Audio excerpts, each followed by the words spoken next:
तो इस वीडियो में हम कंप्लीट करते हैं एमएमएफ के बारे में।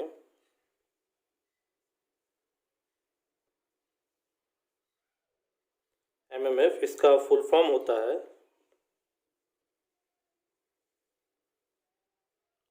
मैग्नेटो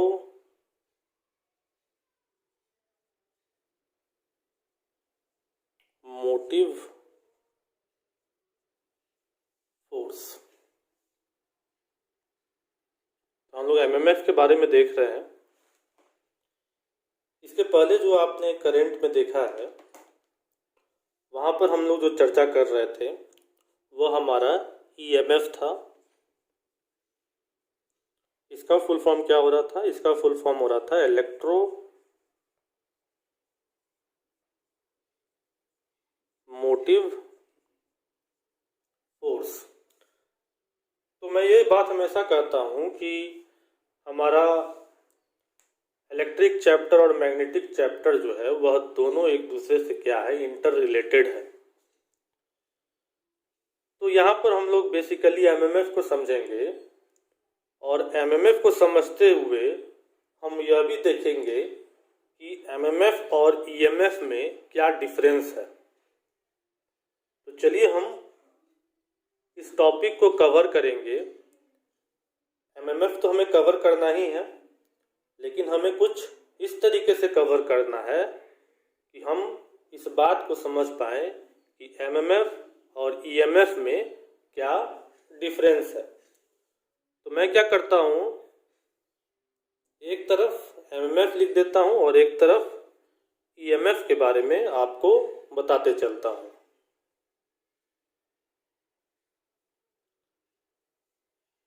तो सबसे पहले एमएमएफ के बारे में बात करते हैं।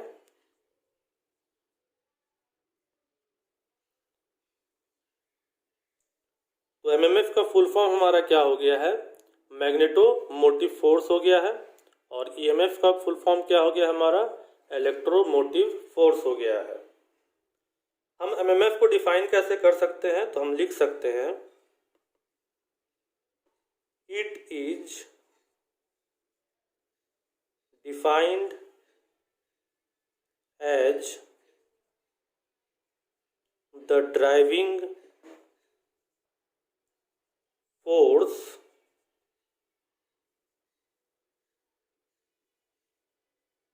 responsible for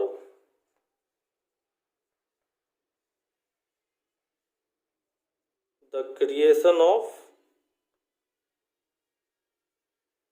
magnetic flux। तो ये हमारा क्या हुआ? एमएमएफ का डिफिनेशन हुआ। इसमें क्या कहा जा रहा है कि इसको हम लोग इस तरीके से डिफाइन करेंगे कि जो फोर्स रिस्पॉन्सिबल हो मैग्नेटिक फ्लक्स को क्रिएट करने के लिए, उसको हम लोग क्या कहेंगे? एमएमएफ कहेंगे, मैग्नेटोमोटिव फोर्स कहेंगे।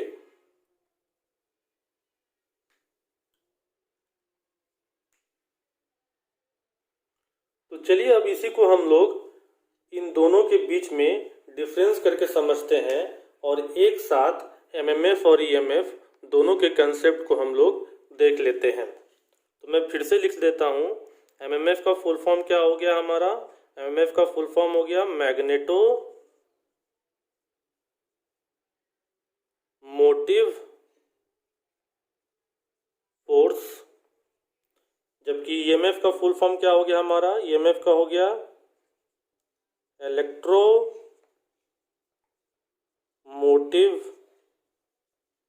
Force. Okay,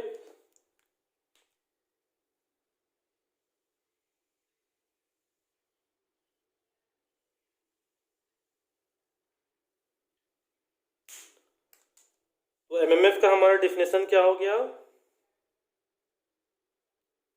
the driving force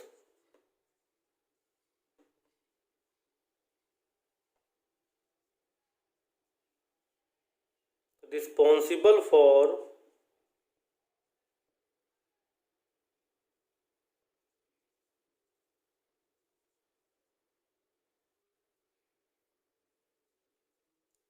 the creation of magnetic flux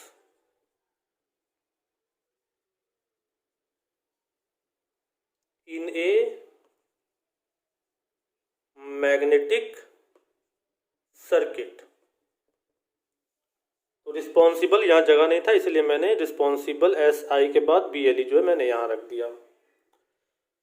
तो रिस्पॉन्सिबल हमारे यहाँ मैग्नेटोमोटिव फोर्स किसके लिए है? मैग्नेटिक फ्लक्स क्रिएट करने के लिए है। वहीं पर अगर मैं इलेक्ट्रोमोटिव फोर्स के बारे में बात करूं तो यह क्या है? The driving force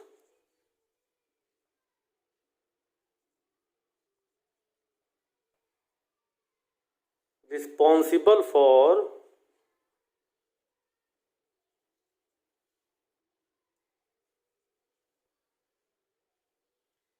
the movement of electrons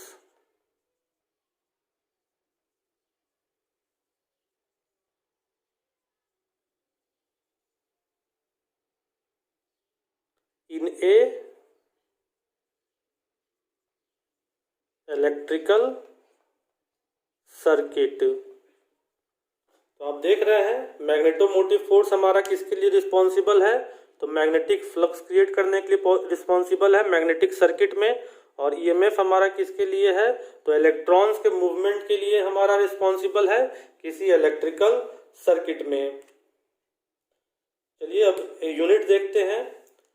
तो एमएमएफ का यूनिट हमारा क्या होगा?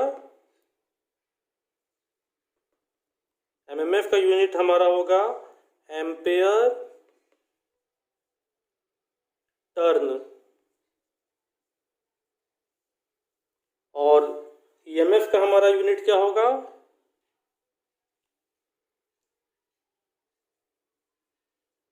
वोल्ट।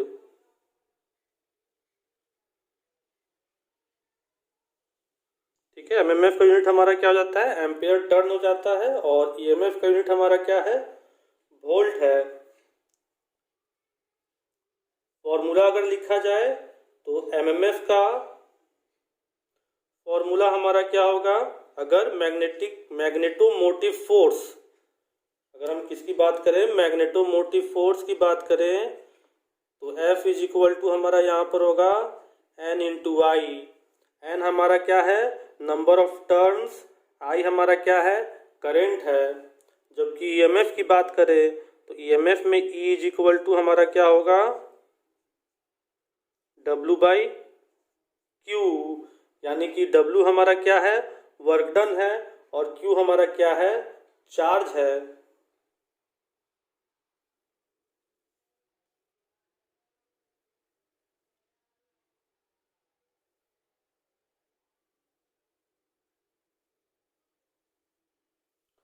ओके, तो इस तरीके से आप मैग्नेटोमोटिव फोर्स और ईएमएफ के बारे में समझ सकते हैं।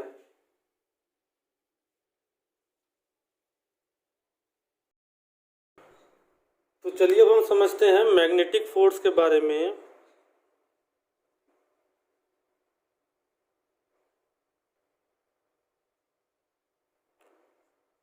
तो मैग्नेटिक फोर्स हम लोग किसको कहेंगे? हम लोग कहेंगे it is a force that attracts certain metal object towards a magnet। तो इसको हम लोग क्या कहेंगे? मैग्नेटिक फोर्स कहेंगे कि ऐसा फोर्स जो कि किसी सर्टेन ऑब्जेक्ट को अट्रैक्ट करने के लिए मैग्नेट की ओर प्रोड्यूस हो रहा है, वैसे फोर्स को हम क्या कहेंगे? मैग्नेटिक फोर्स कहेंगे।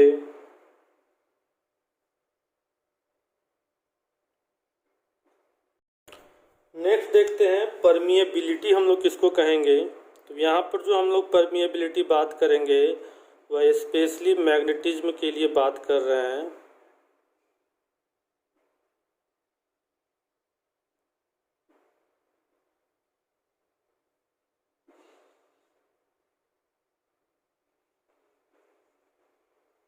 तो हम लोग इसको परमिएबिलिटी किसको कहेंगे?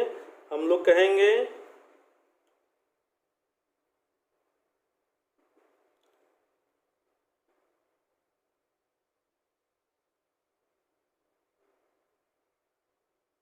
Magnetic permeability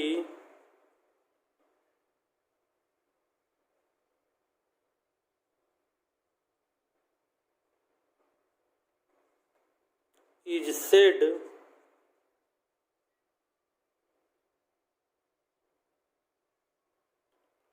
to be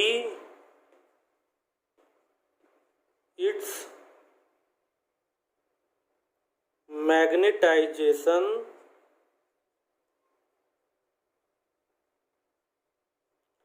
capability.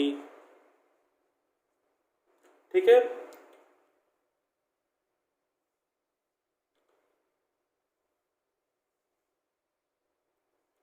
This helps in determining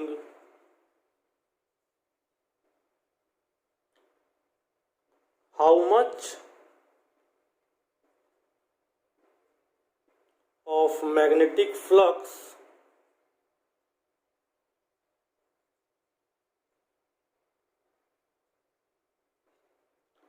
can the material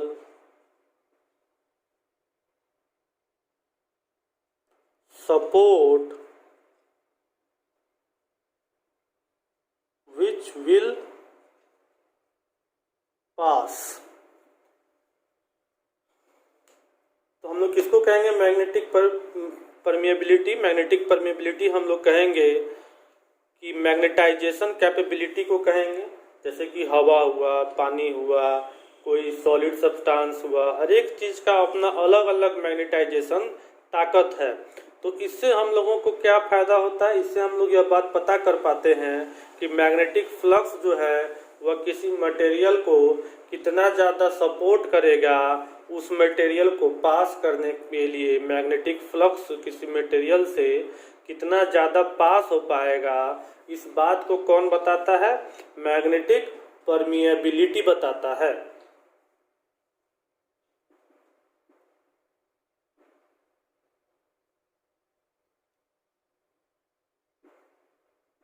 इसको हम लोग ऐसे भी डिफाइन कर सकते हैं, इट इज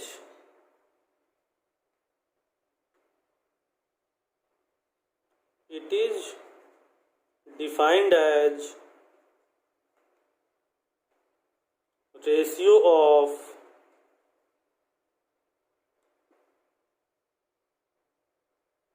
मैग्नेटिक इंडक्शन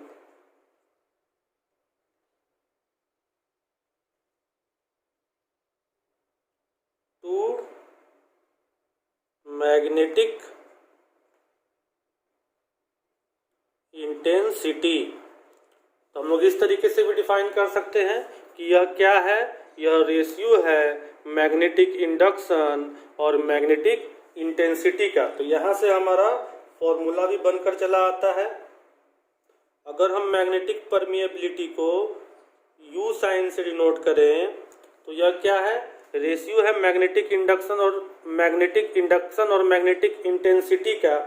तो मैग्नेटिक इंडक्शन और मैग्नेटिक इंटेंसिटी का तो हम कैसे लिख देते हैं? हम लिख देते हैं B/H, जहाँ पर हमारा यह क्या है? यह हमारा बता रहा है मैग्नेटिक इंटेंसिटी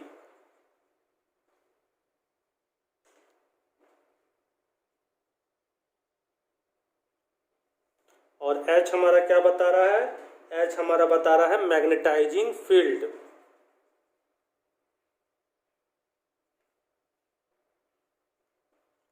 तो इस प्रकार से भी हम डिफाइन कर सकते हैं। इस तरीके से हमारा यूनिट क्या निकल कर आएगा? हमारा यूनिट इसका हो जाएगा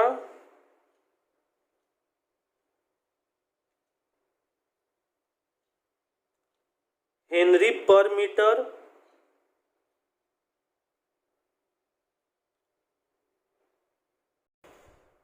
इसी तरीके से हम रिलेटिव परमिएबिलिटी भी लिख सकते हैं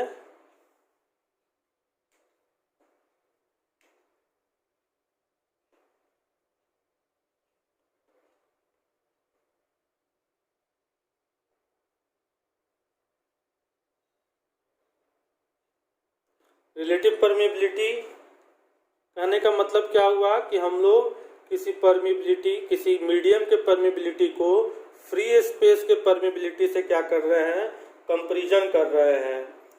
तो हमारा फ्री स्पेस का परमिबिलिटी अगर mu naught is equal to B naught बटा एच हुआ, जैसा कि मैंने आपको बताया कि permeability is equal to mu is equal to B by H होता है।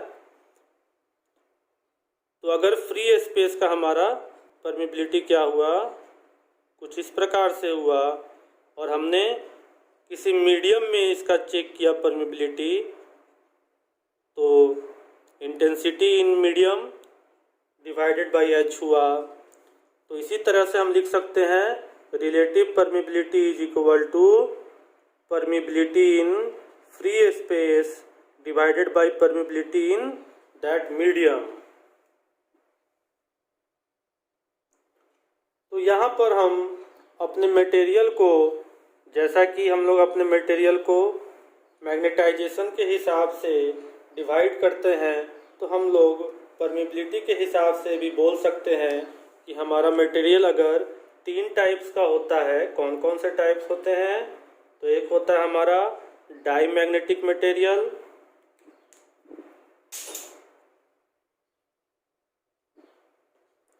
डाई मैग्नेटिक मटेरियल एक होता है हमारा।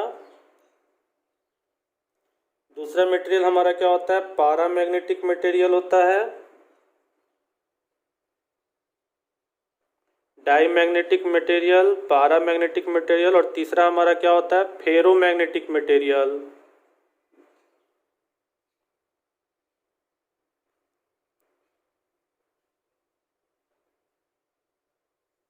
तो 3 टाइप के हमारे मटेरियल होते हैं। डायमैग्नेटिक मटेरियल हम लोग उसको कहते हैं जो कि बिल्कुल ही अट्रैक्ट नहीं होता है, और पैरामैग्नेटिक थोड़ा बहुत अट्रैक्ट होता है, और फेरोमैग्नेटिक जो है यही मटेरियल है जो सबसे ज़्यादा अट्रैक्ट होता है। तो डायमैग्नेटिक मटेरियल में जो हमारा परमिबिलिटी होता है, मैग्नेटिक मटेरियल में जो हमारे परमिबिलिटी होता है वह स्लाइटली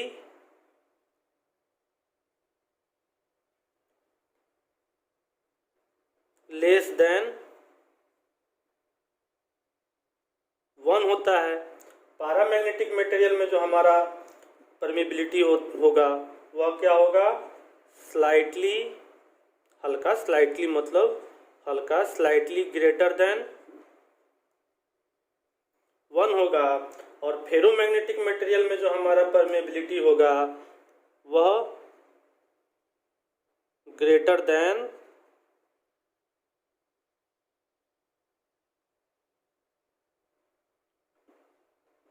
1 लाख होगा। परमिबिलिटी हमारा क्या है? परमिबिलिटी मैंने बताया mu is equal to B बटा एच है। तो डायमैग्नेटिक मटेरियल जो कि सबसे कम अट्रैक्ट करता है, बिल्कुल ही अट्रैक्ट नहीं करता है, उसका परमिबिलिटी क्या होता है? 1 से कम होता है। और पैरामैग्नेटिक मटेरियल जो कि हल्का अट्रैक्ट करता है मैग्नेटिक मटेरियल से, उसका परमिबिलिटी क्या होता है? 1 से थोड़ा सा ज़्यादा होता है। और फेरोमैग्नेटिक मटेरियल जो कि जनरली मैग्नेटिक मटेरियल है, जो सबसे ज़्यादा अट्रैक्ट होता है, उसका परमिबिलिटी क्या होता है? 1 लाख से भी ज़्यादा होता है। तो यहाँ पर आप इस कंसेप्ट को समझ सकते हैं।